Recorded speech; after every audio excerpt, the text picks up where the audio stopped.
संपूर्ण महाराष्ट्रामध्ये वाशिम हा जिल्हा ग्रीन झोन म्हणून कोरोनाच्या प्रादुर्भावामध्ये सुद्धा प्रख्यात झाला होता आणि ग्रीन झोन असल्यामुळे वाशिम जिल्ह्यामध्ये कडेकोट सुरक्षा बंदोबस्त सुद्धा लावण्यात आला होता। मात्र या सर्वांवरती मात करीत सर्वांना तडा देत कारंजा लाड येथे 11 जून रोजी एक 53 वर्षीय व्यक्ती ही कोरोना पॉझिटिव्ह आढळल्याने कारंजा शहरामध्ये खळबळ उडालेली आहे। प्राप्त माहितीनुसार कारंजा शहरातील दसरा मैदान भागामध्ये एक 53 वर्षीय व्यक्ती हा कोरोना पॉझिटिव्ह आढळलेला असून त्या व्यक्तीच्या संपर्कातील 9 लोकांना क्वारंटाईन करण्यात आले। 11 जून रोजी त्यांचे घशातील स्त्रावांचे नमुने घेण्यात आले असून 12 तारखेपर्यंत त्या 9 व्यक्तींचे रिपोर्ट येतील। ह्या 9 व्यक्तींना क्वारंटाईन करण्यात आलेले असून 11 जून रोजी त्यांच्या घशातील स्त्रावांचे नमुने घेण्यात आलेले आहे। 12 तारखेपर्यंत या 9 व्यक्तींचे रिपोर्ट येतील असे कारंजा नगरपालिकेचे मुख्याधिकारी अजय कुरवाडे यांनी सांगितले। एक कोरोना पॉझिटिव्ह रुग्ण आढळलेला आहे ज्यांचं नाव जयंत जोशी म्हणून आहे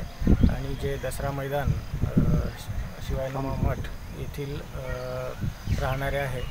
त्या संदर्भात आपण त्यांच्या घरातील इतर 3 लोकांना तसेच त्यांच्या शेजारील इतर 4 लोकांना आपण कोविड फिवर सेंटर येथे क्वारंटाईन केलेलं आहे। तरी कारंजेकरांना विनंती करण्यात येत आहे की अनावश्यक बाहेर पडू नये, प्रशासनाने दिलेल्या सर्व सूचनांचे पालन करावं, मास्कचा वापर करावा आणि अत्यावश्यक नसेल तर घराबाहेर निघू नये, घरातच राहावे, सुरक्षित राहावे। तसेच घरात वापस जाताना वारंवार आपला चेहरा आणि हात साबणाने धुवावा जेणेकरून संसर्ग होणार नाही।